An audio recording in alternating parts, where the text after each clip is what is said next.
Итоги совместной работы в рамках сотрудничества независимых государств.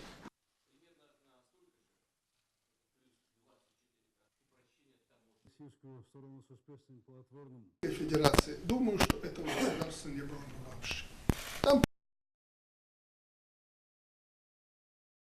Возможности хотел бы поздравить всех вас, уважаемые коллеги.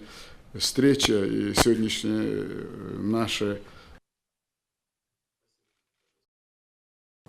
Сегодня эти отношения достигли уровня стратегического партнерства. Естественно, политической стабильности добиться успеха невозможно.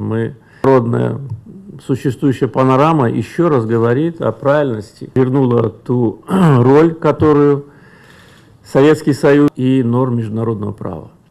К сожалению, во многих случаях приверженность к нормам международного права. Подписал меморандум с ЕС. Впервые был сделан этот в взаимоотношениях и в рамках СНГ. Хочу поблагодарить за те результаты. Уважаемые коллеги, я тоже с вами.